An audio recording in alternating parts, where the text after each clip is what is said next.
Good evening, welcome to news hour. నేను Deepika. Details చూద్దాం. వేసవి కాలంలో గ్రామాల్లో త్రాగునీటి సమస్య రాకుండా జాగ్రత్త చర్యలు తీసుకోవాలని అధికారులను మంత్రి పొన్నం ప్రభాకర్ ఆదేశించారు.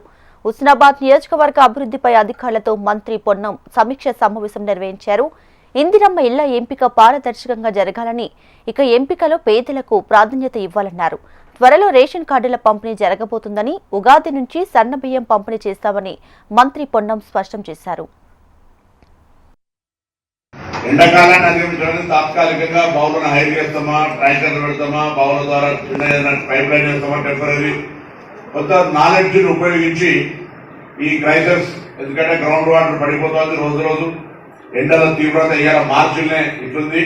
సో వీటిని దృష్టిలో పెట్టుకొని కొంత మనం అధికారిక ఆ గ్రామంలో త్రాగునీటి సమస్య రాకుండా ఉండేటువంటి బాధ్యతలో ప్రధానమైనటువంటి పాత్ర గ్రామ కార్యదర్శిది.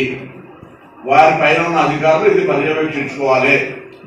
గ్రామ కార్యదర్శి మీద బాధ్యత పెట్టిగా మంత్రి గారు నాకేందని మండల స్థాయి అధికారులు ఎవరనుకున్నా, ఆర్డబ్ల్యూఎస్ అధికారులు ఎవరనుకున్నా, మిషన్ బయలు అధికారులు ఎవరనుకున్నా వాళ్ళకు కూడా బాధ్యులే. మీ స్థాయిలో మీరు పరిష్కరించండి. పరిష్కారం కానప్పుడు అధికారుల దృష్టికి తీసుకురండి. మా బాధ్యత, మేము దాని వెంటనే ఎంత ఇబ్బంది అయినా దాన్ని మేము పరిష్కారం చేస్తాం. పరిష్కారం కాకపోతే అక్కడ జరిగేటువంటి ప్రొటెస్ట్ కు మేము రెస్పాన్సిబిలిటీ తీసుకుంటాం. కానీ నోటీస్ లేకుండా ఏమైనా చేస్తే మాత్రం అది మంచిది కాదు.